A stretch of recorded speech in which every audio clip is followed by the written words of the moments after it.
Hello friends, my name is Dhanisha Beniwal and welcome to Perfection IS. This is our sixth lecture for the current affairs revision series for the section of economy. तो देखते हैं कि पहला article कौन सा है। पहला article है related with the first lithium cell plant in India.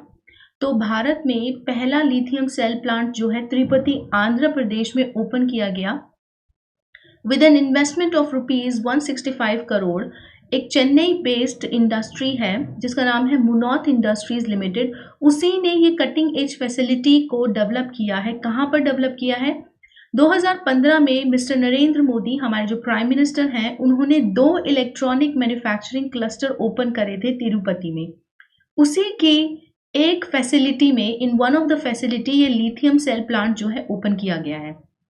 जैसा कि आप सभी जानते हैं कि हमारे कंट्री का गोल है कि हम 2030 तक जो है इलेक्ट्रॉनिक मोबिलिटी की तरफ जो है बढ़े, यानी कि हम अपनी जो डिपेंडेंसी है जिसको हमने फॉसिल फ्यूल्स के ऊपर बनाया हुआ है उसको हम डिक्रीज करना चाहते हैं। And eight the same time जो लिथियम सेल्स हम बाहर की कंट्रीज से क्या करते हैं, इंपोर्ट करते हैं, उसके ऊपर भी हम अपनी डिपेंडेंसी को रिड्यूस करना चाहते हैं। इसीलिए हम चाहते हैं, हमारी जो कंट्री है, हमारी गवर्नमेंट है, चाहती है कि लिथियम सेल जो है अब भारत में ही बने। फैसिलिटी की डिटेल्स की अगर हम बात करें तो करंटली फैसिलिटी की जो इंस्टॉल्ड कैपेसिटी है वो है 270 मेगावाट आवर। इसकी डेली कैपेसिटी की बात करें तो that is 20,010 ampere hour cell. ये जो एम्पियर होता है ये करंट की क्या होती है, SI यूनिट। क्लियर? प्रेजेंटली जो पावर बैंक्स हैं ये यूटिलाइज करते हैं जो कैपेसिटी है इन सेल्स की, जो इस पावर बैंक्स में यूटिलाइज होती है वो लगभग इंडिया की जो प्रेजेंट नीड है उसका 60% है, यानी कि हमें 40% और इसमें क्या है एनहांसमेंट करनी होगी, तब जाकर के हमारी जो कैपेसिटी है हमारी नीड के अकॉर्डिंग डेवलप हो पाएगी। प्रेजेंट स्टेटस में इंडिया जो है China, south Korea, Vietnam and Hong Kong से अपने जो लिथियम आयन सेल की ज़रूरतें हैं उनको इंपोर्ट करता है। सेल्स जो है कंज्यूमर गैजेट्स के लिए भी यहाँ पर बनाए जाएंगे, जिसमें जैसे मोबाइल फ़ोन्स हैं, हेयरेबल्स हैं, वेयरेबल्स आइटम जैसे कि रिस्ट वॉचेस हो गए, digital watches and etcetera etcetera, जिन सभी में क्या है सेल का, यानी कि खास करके लिथियम सेल का जो यूज़ होता है उन सभी कंज्यूमर गैजेट्स के लिए भी लिथियम सेल को बनाया जाएगा। And eight the same time हमारी इलेक्ट्रिक मोबिलिटी के लिए भी लिथियम सेल को बनाया जाएगा। सिग्निफिकेंस की अगर हम बात करें तो हमारे कंट्री का गोल है कि हम इंडिया को वर्ल्ड का इलेक्ट्रॉनिक प्रोडक्शन का सेंटर बनाना चाहते हैं, और उसी उद्देश्य की तरफ क्या है ये एक पहला कदम होगा। लिथियम एज अ एलिमेंट या फिर लिथियम एज अ मिनरल की अगर हम बात करें तो पहली बार इसको एक केमिस्ट है जिनका नाम है जोहान ऑगस्ट ऑर्फविचसन, उन्होंने 1817 में इस मिनरल को क्या है डिस्कवर किया था, मतलब एज इन की आइडेंटिफाई किया था। लिथियम जो है ब्राइन डिपॉजिट्स में भी मिलता है। ब्राइन डिपॉजिट्स का मतलब क्या होता है, अगर आप पानी में सॉल्ट को मिक्स करें और उसको सैचुरेशन होने तक आप उसे मिक्स करते चले जाएं तो वो एक सॉल्यूशन बनेगा, उस सॉल्यूशन को हम बोलते हैं ब्राइन। इसी तरीके के ब्राइन डिपॉजिट्स आपको सांभर लेक के आसपास जो है मिलेंगे। तो पॉसिबिलिटी है कि ऐसा देखा गया है बाय द जियोलॉजिस्ट कि लिथियम जो है ब्राइन डिपॉजिट्स के आसपास मिलता है। पेग्मेटाइट ओर्स में लिथियम मिलता है जैसे कि स्पोडुमेन एंड लेपिडोलाइट एंड एम्ब्लाइगोनाइट, ये कुछ ओर्स हैं जहां पर लिथियम के मिलने की पॉसिबिलिटी क्या है, ज़्यादा होती है। अब बात कर लेते हैं financial stability and development council की। इसकी 26th मीटिंग हुई लास्ट ईयर, जिसको चेयर किया किसने, यूनियन फाइनेंस मिनिस्टर ने। तो हमेशा आप याद रखना कि जो FSDC है यानी कि financial stability and development council है, उसकी जो मीटिंग की जो चेयरपर्सन होते हैं वो होते हैं हमारे फाइनेंस मिनिस्टर, लेकिन उसके सब कमिटीज़ के जो चेयरपर्सन होते हैं वो होते हैं RBI के गवर्नर। इसको 2010 में बाय एन एग्जीक्यूटिव ऑर्डर जो है as a non statutory apex council के तौर पे क्या है एस्टेब्लिश किया गया था। याद रखने वाली ज़रूरी बातें यहाँ पर ये है कि ये एक नॉन स्टैट्यूटरी एपेक्स काउंसिल है जिसको 2008 में Raghuram Rajan committee on banking sector reforms के सजेशंस पर क्या है एस्टेब्लिश किया गया। तो इसका मेन पर्पस था क्या एस्टेब्लिश करने का? सबसे पहले तो इसका मेन पर्पस ये था कि ये कंट्री के मैक्रो इकोनॉमिक फ्रेमवर्क को मॉनिटर करना चाहती है, यानी कि मैक्रो इकोनॉमिक से रिलेटेड जो भी चीज़ें हैं वो मॉनिटर की जाती हैं एफएसडीसी के द्वारा। कोई डिसीजन लेना है related with the macro economics तो भी एफएसडीसी लेती है। इस मीटिंग में इस काउंसिल में जो अगर हम बात करें तो मेंबर कौन कौन होते हैं, तो मेंबर्स होते हैं, सबसे पहले तो होते हैं फाइनेंस सेक्रेटरी, फिर कुछ डिपार्टमेंट्स होते हैं उनके सेक्रेटरी होते हैं, जैसे कि मिनिस्ट्री ऑफ फाइनेंस में ही डिपार्टमेंट ऑफ इकोनॉमिक अफेयर होता है, उसके सेक्रेटरी, फाइनेंशियल सर्विसेज एंड कुछ टॉप इकोनॉमिक एडवाइजर्स जो है उनको सिलेक्ट किया जाता है। बाकी फाइनेंशियल सेक्टर रेगुलेटर्स जैसे कि RBI, SEBI, PFRDA and IRDA, इन सभी के जो चीफ होते हैं, यानी कि इन सभी के जो चेयरपर्सन या फिर हेड होते हैं, उन सभी को भी इस काउंसिल में क्या है इंक्लूड किया जाता है। एफएसडीसी की सब कमिटी को प्रिजाइड करते हैं गवर्नर ऑफ द आरबीआई। और अगर काउंसिल को किसी भी समय पे किसी स्पेशलिस्ट की ज़रूरत पड़ती है तो उसकी भी प्रेजेंस के लिए क्या है सुविधा है। अगर हम गोल्स की बात करें काउंसिल के, तो सबसे पहला गोल जो है वो है फाइनेंशियल स्टेबिलिटी। अगर आप नाम देखेंगे तो financial stability and development council, इसका मतलब ही ये हुआ कि जो काउंसिल है वो फाइनेंशियल स्टेबिलिटी की तरफ बढ़ती है, यानी कि इंडिया में जो मैक्रो इकोनॉमिक से रिलेटेड जो भी फैक्टर्स हैं उन सभी की स्टेबिलिटी इंश्योर करना इस काउंसिल की क्या है रिस्पॉन्सिबिलिटी है। टाइम टू टाइम रिकमेंडेशंस देना, इंटर रेगुलेटरी कोऑर्डिनेशन एस्टेब्लिश करना और फाइनेंशियल सेक्टर को क्या है एक्सपैंड करना भी इसका क्या है गोल है, उद्देश्य है। मैक्रो प्रूडेंशियल रेगुलेशंस इकोनॉमी के इंश्योर करना और जितनी भी मेजर फाइनेंशियल कंपनीज इंडिया में रन करती हैं उन सभी की इफेक्टिवली मॉनिटरिंग करना। बहुत सारे जो इश्यूज होते हैं जिससे हमारी इकोनॉमी अफेक्ट होती है उन पर टाइम टू टाइम जो काउंसिल है वो डेलिबरेशन करती है, यानी कि डिस्कशन एंड डिबेट होता है। और जो कोई भी फाइनेंसेस से रिलेटेड, क्रेडिट इंफॉर्मेशन सिस्टम से रिलेटेड या गवर्नेंस एंड मैनेजमेंट से या सिस्टेमिकली यानी कि रिलेटेड विद द सिस्टम से रिलेटेड जो भी इश्यूज होते हैं, फाइनेंशियल मार्केट इंफ्रास्ट्रक्चर से जो भी रिलेटेड इश्यूज होते हैं उन सभी के ऊपर डेलिबरेशन करने का काम क्या होता है, financial stability and development council का। नेक्स्ट न्यूज़ जो हम डिस्कस करने जा रहे हैं वो है रिलेटेड विद द एप्रिकॉट। हमारी कंट्री में लगभग 62% एप्रिकॉट को उगाया जाता है, कहाँ पर, लद्दाख में। लद्दाख में एक टाइप का एप्रिकॉट है जो कि बहुत फेमस है और हम एक्सपोर्ट भी करते हैं, उसको बोलते हैं छुली। ये बिलोंग करता है प्रूनस जीनस से और वर्ल्ड वाइड इसको कंज्यूम किया जाता है। ज़्यादातर एप्रिकॉट टेम्परेट एरियाज में ही ग्रो किए जाते हैं, जैसे कि मेडिटेरेनियन सी के आसपास। एप्रिकॉट्स नेचुरल शुगर में बहुत रिच होते हैं and they are also a strong source of vitamin A. अगर एप्रिकॉट को ड्राई करके खाया जाता है तो वो एक आयरन का भी रिच सोर्स होता है। तो फिलहाल न्यूज़ में एप्रिकॉट इसलिए रहा क्योंकि ministry of commerce and industry के अंदर वर्क करने वाली एक ऑर्गेनाइजेशन है जिसका नाम है अपेडा। अपेडा ने सभी स्टेक होल्डर्स के साथ में क्या है वर्क करना शुरू किया है ताकि जो लद्दाख में ग्रो किया जा रहा एप्रिकॉट है उसको लद्दाख एप्रिकॉट के नाम से उसका एक्सपोर्ट को क्या है बढ़ाया जाए। अगर हम लद्दाख में एप्रिकॉट के एग्रीकल्चर की बात करें या फिर ज़्यादा टेक्निकली अगर हम बोले तो उसके कल्टीवेशन की बात करें तो ये मेजर फ्रूट क्रॉप है लद्दाख में जिसको वहाँ ग्रो किया जाता है और उसको लोकली चूली के नाम से बोला जाता है। कंट्री का जो मेजर प्रोडक्शन है एप्रिकॉट का वो लद्दाख में होता है लगभग 62%। लद्दाख एप्रिकॉट अपने डिस्टिंक्ट फ्लेवर और टेक्सचर के लिए जाना जाता है।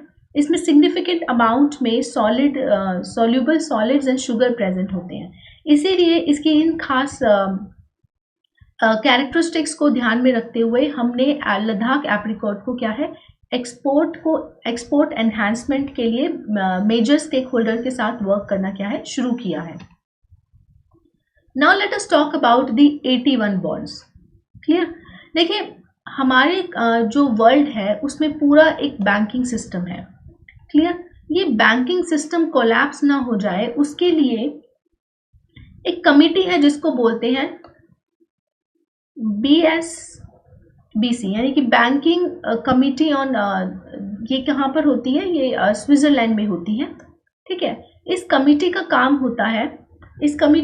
होता है बैंकिंग से रिलेटेड रिफॉर्म को रेकमेंड करना, ठीक है। इस कमिटी का वर्क होता है बैंकिंग से रिलेटेड रिफॉर्म्स को क्या है, रेकमेंड करना टाइम टू टाइम, ताकि जो वर्ल्ड बैंकिंग सिस्टम है वो कोलैप्स ना करे, और जो बैंकिंग सिस्टम है वो पर्टिकुलरली प्रॉपर फंक्शन करता चला जाए। सो ये जो बेसल कमिटी होती है, Basel committee for banking reforms जिसको हम कहते हैं, बेसल कमिटी और बैंकिंग रिफॉर्म्स, इसने 3 तरीके के रिफॉर्म्स को क्या है, सजेस्ट किया, जिन्हें हम बेसल रिफॉर्म्स के नाम से जानते हैं। So Basel 1 reform, Basel 2 and Basel 3 reforms. Currently हमारी जो कंट्री है वो बेसल 2 रिफॉर्म्स फॉलो करती है, which are suggested by the Basel committee on banking supervision, right. So ये जो कमिटी है जिसका हेडक्वार्टर है स्विट्जरलैंड में, स्विट्जरलैंड के बेसल में एक जगह है, वहां पर इसी जगह के नाम से जो है इसका नाम रखा गया है। तो इसने क्या है 3 तरीके से रिफॉर्म्स को सजेस्ट किया, बेसल 1 रिफॉर्म्स, देन 2 रिफॉर्म्स और उसके बाद 3 रिफॉर्म्स। करंटली हमारी कंट्री ये फॉलो कर रही है। इन बेसल 2 रिफॉर्म्स के अंदर 2 तरीके की कैपिटल होती हैं जो किसी भी बैंक को क्या है मेंटेन करनी होती हैं। Let me erase all this. इसके बाद हम थोड़ा सा बैंकिंग रिफॉर्म से डिस्कस कर लेते हैं और फिर उसके बाद हम क्या है 81 बैंक बॉन्ड्स पे आएंगे। तो अब देख लीजिए ये जो बेसल रिफॉर्म है 2 की हम बात कर रहे हैं। अब इसमें 2 टीयर होते हैं, tier 1 and tier 2, clear. Tier 2 को कैलकुलेट ज़्यादा नहीं किया जाता क्योंकि ये बड़े ही अनसिक्योर्ड होते हैं, और इसी में आते हैं आपके 81 बॉन्ड्स, यानी कि एडिशनल टीयर 1 बॉन्ड्स, क्लियर।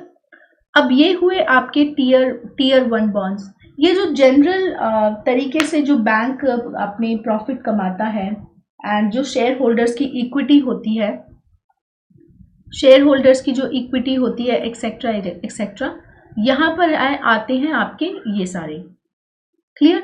सो ये वाला जो 81 बॉन्ड है ये क्या है additional tier 1 bond.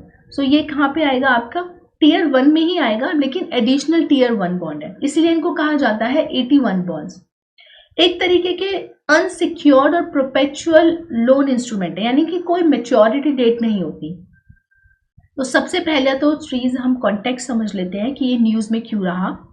So news में रहने का रीजन ये था कि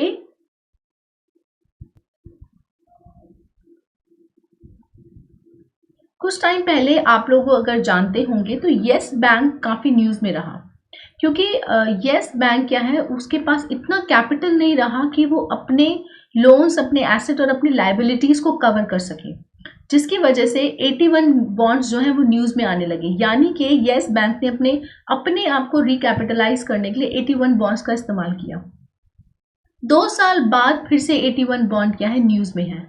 इसका रीजन ये है कि एक तो इनकी कोई मैच्योरिटी डेट नहीं होती, अनसिक्योर्ड होते हैं, मगर एक सबसे इंपॉर्टेंट चीज जो 81 बॉन्ड्स की होती है जिसकी वजह से इन्वेस्टर्स 81 बॉन्ड की तरफ अट्रैक्ट होते हैं, वो है कि 81 बॉन्ड्स के हाई रिटर्न, अनसिक्योर्ड है, मैच्योरिटी डेट नहीं है, मगर हाई रिटर्न देते हैं। तो अगर कोई भी ऐसा पर्सन है जो 81 बॉन्ड्स को समझता है अच्छे से, या काफ़ी टाइम से 81 बॉन्ड्स में इन्वेस्ट कर रहा है और उसको 81 बॉन्ड्स की इकोनॉमी समझ आती है, तो वही लोग हैं जो 81 बॉन्ड्स में क्या है इन्वेस्ट करते हैं। जनरली एक नॉर्मल इन्वेस्टर 81 बॉन्ड में इन्वेस्ट नहीं करता क्योंकि ये अनसिक्योर्ड बॉन्ड्स होते हैं, क्लियर। तो जो बेसिकली येस बैंक न्यूज़ में इसलिए रहा क्योंकि उसने अपने 81 बॉन्ड्स को यूटिलाइज किया ताकि बेसल 3rd नॉर्म्स को वो अध्ययन कर सके, उसकी कोर इक्विटी के बेसिस को जो उनको गाइडलाइंस दी जाती है कि हमें इतना कवरेज रेशियो होना चाहिए अपने एसेट्स और अपने लाइबिलिटीज़ को ध्यान में रखते हुए, तो उसी चीज़ को पूरा करने के लिए येस बैंक ने 81 बॉन्ड्स का क्या है इस्तेमाल किया। जैसा कि मैंने आपको बताया कि ये परपेचुअल बॉन्ड्स होते हैं, इनकी कोई and non cumulative preference shares होते हैं, clear, non cumulative preference shares. तो कुछ 81 बॉन्ड्स के खास कैरेक्टरिस्टिक्स हैं जो समझने की ज़रूरत है। जैसे कि मैंने आपको बताया कि कोई सेट मैच्योरिटी डेट नहीं है, दूसरा, बाकी स्टैंडर्ड डेट प्रोडक्ट्स के कंपैरिजन में काफ़ी अच्छे रिटर्न होते हैं, मगर जिन भी सिक्योरिटीज़ या जिन भी बॉन्ड्स का अच्छा रिटर्न होता है वो काफ़ी हायर रिस्क के साथ आते हैं। तो इसीलिए अगर हम आरबीआई के रूल्स की बात करें तो आरबीआई का रूल ये कहता है कि इन नोट्स के ऊपर क्या है, इंटरेस्ट नहीं दिया जाएगा। Clear?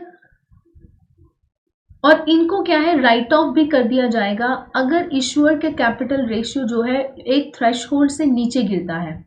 In case of the institutional failure 81 bonds को राइट ऑफ कर दिया जाएगा, यानी कि 81 बॉन्ड्स को नहीं यूटिलाइज किया जा सकता आपको वापस से अपने इंस्टीट्यूशनल फेलियर को रिकवर करने के लिए। जो बॉन्ड्स होते हैं दे आर सोली सिर्फ इक्विटी को ही जिन्हें कहते हैं, इनको इक्विटी को ही सेल किया जाता है। And they are junior to all other debt, यानी कि जब सारे के सारे ऑप्शंस एग्जॉस्ट हो जाते हैं तभी 81 बॉन्ड्स का क्या है, यूज होता है। फर्स्ट इंस्टेंस में 81 बॉन्ड्स का क्या है, यूज नहीं होता है। So this you have to understand. अब हम बात कर लेते हैं शेल कॉरपोरेशंस की। जो सीरियस फ्रॉड इन्वेस्टिगेशन ऑफिस है उसने एक पर्सन को डिटेन किया with respect to this shell corporation. तो ये तो कॉन्टेक्स्ट हो गया, लेकिन हमारे लिए कॉन्टेक्स्ट यहाँ पर इतना ज़्यादा इम्पॉर्टेंट नहीं है। हमारे लिए सबसे ज़्यादा ज़रूरी जानना है कि ये शेल कंपनीज होती क्या है। राइट? सो मान लीजिए आप के जैसे मान लो कोई पर्सन है, उसके पास काफ़ी सारा ब्लैक मनी है और वो अपने मनी को इंडिया में एज अ वाइट मनी लेके आना चाहता है। उसने ब्लैक मनी यानी कि इलीगल या फिर इलिसिट मनी अर्न तो बाहर किया है, लेकिन अब वो चाहता है कि उसका ये ब्लैक मनी क्या है, इंडिया के अंदर एज अ वाइट मनी आए। तो वो क्या करेगा, इसको रीराउट करने की कोशिश करेगा, या तो किसी एनजीओ के थ्रू करेगा या फिर कोई ऐसी कंपनी एस्टेब्लिश करेगा जिसका कोई इफेक्टिव फंक्शन तो है नहीं, मगर उसकी ब्लैक मनी को वाइट मनी कर देगी। राइट? उसी तरीके की ये कंपनीज होती है जिनको कहते हैं शेल कंपनीज। शेल कंपनीज क्या होती है, एक ऐसे फाइनेंशियल अरेंजमेंट होती हैं जिनको इंटेंशनली सेटअप किया जाता है अपनी जो प्रॉफिट है उसको बचाने के लिए, या तो टैक्सेशन से बचाने के लिए, या फिर अगर किसी ब्लैक मनी है तो इलिसिट मनी है तो उसको लीगल मनी में कन्वर्ट करने के लिए। इनका कोई एक्टिव कमर्शियल ऑपरेशन नहीं होता, क्योंकि इनको सेटअप ही इसलिए किया जाता है ताकि जो टैक्स रूल्स हैं उनको डॉज किया जा सके और कंट्री के अंदर जीरो टैक्सेशन और लो टैक्सेशन का फ़ायदा उठा सके। शेल कंपनी की एज सच कोई डेफिनेशन है नहीं। कंपनीज एक्ट 2013 की अगर हम बात करें तो शेल कंपनी को डिफाइन नहीं किया गया है। अगर यूपीएससी आपसे सवाल पूछती है इससे रिलेटेड तो आप ध्यान में रखिएगा कि शेल कंपनी को कंपनीज एक्ट में डिफाइन नहीं किया गया है।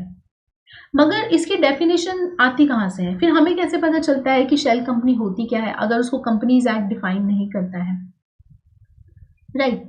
देखिए, ओईसीडी यानी कि organisation for economic cooperation and development, इसने शेल कंपनी की एक क्या है डेफिनेशन दी है, और वो डेफिनेशन क्या है, एक ऐसी कंपनी जिसको ऑफिशियली रजिस्टर करके या लीगली एस्टेब्लिश किया जाए किसी इकोनॉमी में, ताकि वो सिर्फ और सिर्फ ऑपरेट करे as a pass through capacity, यानी कि सिर्फ एक मीडियम बन जाए आपके रेवेन्यू को रीराउट करने के लिए, आपके ब्लैक मनी को रीराउट करने के लिए और आपको टैक्सेशन से और लॉस से बचाने के लिए, यानी कि सिर्फ पास थ्रू कैपेसिटी के फॉर्म में ही उस कंपनी को क्या है एस्टेब्लिश किया जाए। उसी को according to the OECD definition कहा जाता है शेल कंपनी। हमने एक और टर्म यहाँ पे ध्यान में सुनी थी, वो था सीरियस फ्रॉड इन्वेस्टिगेशन ऑफिसर। अब यहाँ पर ये चीज़ भी समझना ज़रूरी है, इससे भी यूपीएससी के प्रीलिम्स में क्वेश्चन पूछा जा सकता है। सो कंपनीज एक्ट ऑफ 2013 ने क्या है एस्टेब्लिश किया सीरियस फ्रॉड इन्वेस्टिगेशन ऑफिसर्स को। तो ये एक तरीके की और मल्टी डिसिप्लिनरी ऑर्गेनाइजेशन है जो कि मिनिस्ट्री ऑफ कॉरपोरेट अफेयर्स के अंतर्गत आती है। इसको Naresh Chandra committee on corporate affairs, on reforms in corporate affairs, उसमें जो कमिटी एस्टेब्लिश की गई थी उन्होंने इसको रेकमेंड किया था कि इस तरीके के सीरियस फ्रॉड को इन्वेस्टिगेट करने के लिए एक ऑर्गेनाइजेशन हमारे पास होनी चाहिए जो ज़्यादातर कॉरपोरेट अफेयर्स को क्या है इन्वेस्टिगेट करें। इसमें हर तरीके के फील्ड से प्रोफेशनल्स वर्क करते हैं, जैसे कि अकाउंटिंग है, फॉरेंसिक ऑडिटिंग है, banking, laws, information technology, investigation, company law, capital market, taxation etcetera. इसका पर्पस सिर्फ और सिर्फ वाइट कॉलर क्राइम्स को आइडेंटिफाई करना और प्रोसिक्यूट करना है या फिर उनके प्रोसिक्यूशन को सजेस्ट करना है। इसे joint secretary to the government of India जो है उस एज अ डायरेक्टर क्या है वर्क करते हैं। तो उसके डायरेक्टर कौन होते हैं? ऐसा कोई भी पर्सन जो गवर्नमेंट ऑफ इंडिया के लिए जॉइंट सेक्रेटरी की पद पे है, उसे इस ऑर्गेनाइजेशन का क्या है डायरेक्टर बनाया जा सकता है। 2013 कंपनीज एक्ट ने इसे एस्टेब्लिश किया था और section 211 of the same act के अंतर्गत इसको क्या है स्टैट्यूटरी स्टेटस दिया गया है। यानी कि ये क्या है एक स्टैट्यूटरी ऑर्गेनाइजेशन है जिसके पास पावर है कि वो लोगों को डिटेन कर सकती है अगर वो इंडिया के कॉर्पोरेट रूल्स को वायलेट करते हैं, जैसा कि कॉन्टेक्स्ट में हमने समझा भी था। तो ये तो 2-3 चीज़ें हमने जो है अब तक समझ ली। अब आगे एक और इम्पॉर्टेंट न्यूज़ हम कवर कर लेते हैं which is related with the human development report. 2021-22 की ह्यूमन डेवलपमेंट रिपोर्ट निकाली किसने? ह्यूमन डेवलपमेंट रिपोर्ट किसने निकाली? यूनाइटेड नेशन डेवलपमेंट प्रोग्राम यानी कि UNDP। इससे पहले कि हम जाने कि रिपोर्ट क्या कहती है, पहले हम रिपोर्ट के बारे में थोड़ा सा बैकग्राउंड समझ लेते हैं। 1990 की बात है जब इकोनॉमिस्ट महबूब अल हक एंड हमारे भारत के अमर्त्य सेन, इन दोनों ने मिलकर के इकोनॉमिस्ट रह चुके हैं, दोनों ही इकोनॉमिस्ट हैं, दोनों ने मिलकर के एक ऐसा डेवलपमेंट इंडेक्स तैयार किया गया जिससे कंट्री के वेरियस पैरामीटर पे परफॉर्मेंस से डिसाइड कर सकते हैं कि ह्यूमन कितना डेवलप कर रहे हैं। यानी कि बेसिकली अगर हम देखें तो इन सभी पैरामीटर से हमें ह्यूमन के कैपिटल फॉर्मेशन के बारे में पता चलता है किसी भी इकोनॉमी में। कुछ 3 इंपॉर्टेंट पैरामीटर्स होते हैं, education, healthy life and standard of living.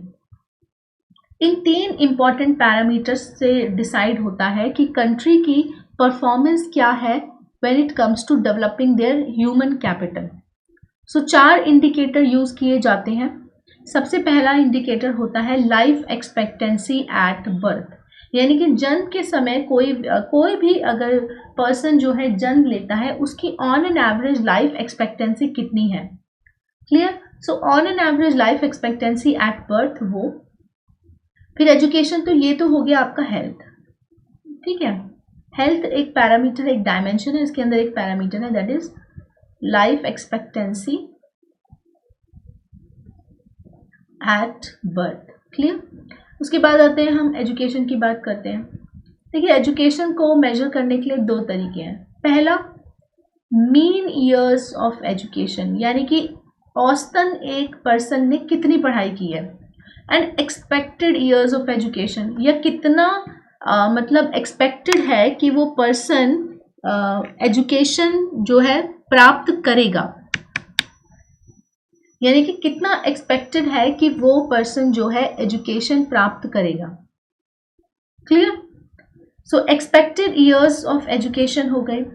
Then हम बात करते हैं per capita gross national income की। तो लिविंग स्टैंडर्ड हम किससे पता लगा रहे हैं?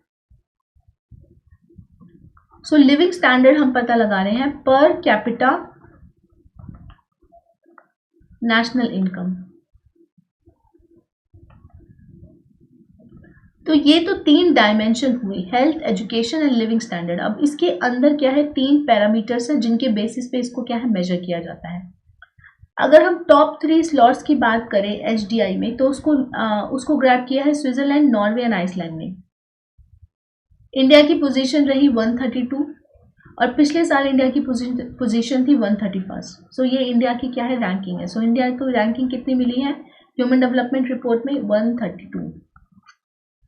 क्लियर? आगे बढ़ते हैं, अब बात करते हैं नैनो यूरिया की। नैनो यूरिया क्या है? देखिए जब हम एग्रीकल्चर करते हैं तो उसमें फर्टिलाइजर इस्तेमाल होता है, और जब से हमारे देश में हरित क्रांति आई, ग्रीन रेवोल्यूशन आया, तो उसके चलते हमने बहुत सारी टेक्नोलॉजीज ऐसी डेवलप करी जिससे हमारी फर्टिलाइजेशन को इस्तेमाल, जो फर्टिलाइजेशन की जो अमाउंट है यूटिलाइज करने की इन एग्रीकल्चर, वो बढ़ गई। But at the same time nitrogen fertiliser से काफ़ी नुकसान भी होने लगे, प्लांट्स को भी, सॉइल को भी और ह्यूमन हेल्थ को भी। यानी कि वो लोग जो इस खेती बाड़ी से जुड़े हैं, एग्रीकल्चर से जुड़े हैं, उनके भी हेल्थ को क्या है, नुकसान होने लगा। उसी उद्देश्य से कि हमारी जो यूरिया को यूटिलाइज करने की जो तरीका है, जो प्रणाली है, जिस टेक्निक से हम यूज़ करते हैं, उसको और भी ज़्यादा इफ़िशिएंट और इफ़ेक्टिवली बनाया जाए। यानी कि कम यूरिया लगे मगर ज़्यादा इफ़ेक्टिव हो। सो इसी को ध्यान में रखते हुए इफ़को ने, जो कि कलोल एक जगह है, वहाँ पे जो इफ़को है, that is Indian farmers fertilisers cooperative, उसका नैनो बायोटेक्नोलॉजी रिसर्च सेंटर ने एक नैनो यूरिया बनाया है। यानी कि एक ऐसा फर्टिलाइज़र है जो कि बहुत कम मात्रा में लगेगा, मगर क्योंकि इसको ईजिली एब्जॉर्ब किया जाएगा क्योंकि ये क्या है, नैनो पार्टिकल्स हैं, तो फाइनेंशियल बर्डन भी रिड्यूस होगा and eight the same time हम उतना ही यूरिया प्लांट को दे पाएंगे जितना कि उसको ज़रूरत है। क्लियर? सो बेसिकली एक केमिकल नाइट्रोजन फर्टिलाइजर है नैनो यूरिया, और इसमें नैनो पार्टिकल्स हैं यूरिया के, और ये क्या डिलीवर करता है, नाइट्रोजन डिलीवर करता है, जो कि एक की न्यूट्रिएंट है जिसको प्लांट को चाहिए होता है ग्रो करने के लिए। नैनो यूरिया बनाने का गोल सिर्फ इतना ही था कि फाइनेंशियल बर्डन जो है रिड्यूस किया जा सके यूरिया सब्सिडीज का, और केयरलेस जो यूज़ होता है कन्वेंशनल यूरिया का क्रॉप यील्ड को बूस्ट करने के लिए, उसको कम किया जा सके, ताकि सॉइल, वाटर और एयर पोल्यूशन ना हो। और किससे ना हो, नाइट्रोजन से। इसकी जो एफिशिएंसी है compare to the ordinary urea काफ़ी ज़्यादा है। लिक्विड यूरिया की एफिशिएंसी है 85 to 90%, वहीं अगर हम कन्वेंशनल यूरिया की बात करें तो उसकी एफिशिएंसी सिर्फ 25% है। क्लियर? तो अक्सर ऐसा होता है कि गलत तरीके से यूरिया, लिक्विड यूरिया को स्प्रेड करने की वजह से काफ़ी वेस्टेज होता है, मगर लिक्विड नैनो यूरिया जो होगा उसको डायरेक्टली अगर पत्तियों पे छिड़क दिया जाएगा तो प्लांट क्या है, उसे एब्जॉर्ब कर लेगा, क्योंकि वो नैनो पार्टिकल के फॉर्म में है। इसकी लॉन्गर शेल्फ लाइफ है, यानी कि जो फार्मर्स हैं उनको लिक्विड नैनो यूरिया के केकिंग की जैसे मतलब जम जाता है ना लिक्विड नैनो यूरिया, तो उसकी फिक्र करने की ज़रूरत नहीं पड़ेगी। जैसे कई बार आपने डिटर्जेंट देखा होगा, अगर डिटर्जेंट में हल्का सा भी पानी पड़ जाता है तो वो केकी हो जाता है, यानी कि उसके सॉलिड क्रम्स बनने लग जाते हैं। तो उस चीज़ की क्या है, फार्मर्स को फिक्र करने की ज़रूरत नहीं पड़ेगी। लगभग 1 साल तक के लिए क्या है, इसकी शेल्फ लाइफ है, और इस तरीके से हमारा जो यूरिया की सब्सिडी का बर्डन है हम वो भी रिड्यूस कर पाएंगे। जो एक नैनो लिक्विड नैनो यूरिया की जो बॉटल है, ½ लीटर बॉटल, वो 240 रुपीज़ में आती है, जिसको करेंटली सब्सिडी फ्री सोल्ड किया जाता है। वहीं अगर 50 किलोग्राम का जो बैग है उसके लिए फार्मर को 300 रुपये देना पड़ता है, और क्योंकि ये 85 to 90% इफेक्टिव है, तो ये जो ½ लीटर ऑफ लिक्विड बॉटल है ये काफ़ी टाइम तक चल जाएगी। तो बेसिकली एक इफ़िशिएंट इन्वेस्टमेंट है। नेक्स्ट जो हम डिस्कस करने जा रहे हैं वो है section 66 of the IT act. Clear? क्या डिस्कस करने जा रहे हैं? Section 66 of the IT act. आपको श्रेया सिंघल का केस याद होगा, ये वही केस है जिसमें सुप्रीम कोर्ट ने कहा था कि section 66A of the Indian information technology act of the year 2000 क्या है, इलीगल है, अनकॉन्स्टिट्यूशनल है। राइट? सेक्शन 66A समझ लेते हैं क्या है। अब कोर्ट ने तो ऑर्डर दे दिया था, मगर कोर्ट का ऑर्डर जो है वो ग्रास रूट लेवल पे इम्प्लीमेंट नहीं हो रहा है, यानी कि बहुत से लोग हैं उनको इसी सेक्शन के अंदर क्या है, सज़ा दी जा रही है या फिर गिरफ्तारी हो रही है। सो बेसिकली जो सेक्शन 66 है, ए है of the IT act of the year 2000, वो क्या कहता है, किसी भी प्रकार का ऑफेंसिव इंफॉर्मेशन सेंड करना कंप्यूटर या फिर इलेक्ट्रॉनिक डिवाइस से वो क्या है, एक क्रिमिनल ऑफेंस है। अगर एडिशनली बात करें तो अगर कोई भी सोशल मीडिया पोस्ट जो कि ग्रॉसली इंसल्टिंग हो या अनोइंग हो, क्लियर, उसके लिए क्या है, 3 साल तक की सज़ा हो सकती है इसी एक्ट के सेक्शन 66A के अंदर। ठीक है? यानी कि किसी भी प्रकार का इलीगल ईमेल सेंड करना, कोई भी ऐसी इंटेंशन के साथ जिसमें किसी को इनकन्वीनियंस हो रिसिपिएंट को मिसलीड करना या इंटेंशन हो किसी को परेशान करने की, तो उन सभी के अंदर क्या है, सज़ा होगी इस एक्ट के तहत। मगर पॉइंट ये हुआ कि ये जो एक्ट है बहुत ज़्यादा क्लियर नहीं है। एंड क्योंकि ये जो सेक्शन 66A है कि हमारे आर्टिकल 19 के अंदर जो हमें एक राइट दिया है, right to freedom of speech and expression, उसको क्या करता है, उसको वायलेट करता है। इसीलिए 2015 के श्रेया सिंघल केस में सुप्रीम कोर्ट ने ये कहा कि ये क्या है, क्लॉज जो है ये क्या है, इलीगल है and it is also a breach of free speech. So इसीलिए ये डिसाइड किया गया कि जो इंटरनेट मिडलमैन है उनको तभी ज़रूरत पड़ेगी अगर कोई कंटेंट रिमूव करना होगा by the order of the court और the government agency. Clear? So basically अगर हम इस टॉपिक को कंक्लूड करें तो कंक्लूजन यही है कि जो सेक्शन 66A है आईटी एक्ट का, वो क्या है, अनकॉन्स्टिट्यूशनल है। और अनकॉन्स्टिट्यूशनल किस बेसिस पे है? क्योंकि वो आर्टिकल 19 को क्या है, वायलेट करता है। आगे बढ़ते हैं और समझते हैं पीएम डिवाइन स्कीम। तो बजट के अंदर PM divine scheme, last year budget के अंदर पीएम डिवाइन स्कीम को लॉन्च किया गया था। ये 4 ईयर्स तक के लिए स्कीम क्या है, रन करेगी। यानी कि पिछले साल 2022-23 के फाइनेंशियल ईयर से 2025-26 के फाइनेंशियल ईयर्स तक, तो हो गए 4 साल। तो 4 साल के लिए ये सेंट्रल सेक्टर स्कीम, याद रखना ये सेंट्रल कौन सी स्कीम है, ये सेंट्रल सेक्टर स्कीम है। यानी कि इसकी 100% फंडिंग क्या है, गवर्नमेंट ऑफ इंडिया देगी। 15th फाइनेंस कमीशन के जो फाइनल 4 ईयर्स हैं उसमें स्कीम को चलाया जाएगा और इसको कितनी कॉस्ट पे लॉन्च किया गया है, 6,600 करोड़ रुपीस के इन्वेस्टमेंट के साथ पीएम डिवाइन स्कीम को लॉन्च किया गया है। और इसकी फुल फॉर्म क्या है, प्रधानमंत्री development initiative for the north east region, PM divine. कुछ इंपॉर्टेंट प्रोविजंस हैं जो हम समझ लेते हैं इसके। जैसा कि मैंने आपको बताया ये एक सेंट्रल सेक्टर प्रोग्राम है। इसमें इंडस्ट्रीज, इंफ्रास्ट्रक्चर और बहुत सारे सोशल डेवलपमेंट इनिशिएटिव्स जो कि लाइवलीहुड एक्टिविटीज़ प्रमोट करेंगे यूथ और वेमेन में, ताकि जॉब को क्रिएशन किया जा सके नॉर्थ ईस्टर्न रीजन में। तो ये सब क्या है, इस पीएम डिवाइन स्कीम का क्या है, गोल है। मगर एक और इम्पॉर्टेंट चीज़ यहाँ पे समझने वाली ये है कि फ़िलहाल जो नॉर्थ ईस्टर्न एरिया में जो भी स्कीम्स चल रही हैं उनमें से किसी भी स्कीम को रिप्लेस नहीं करेगी पीएम डिवाइन स्कीम। क्लियर?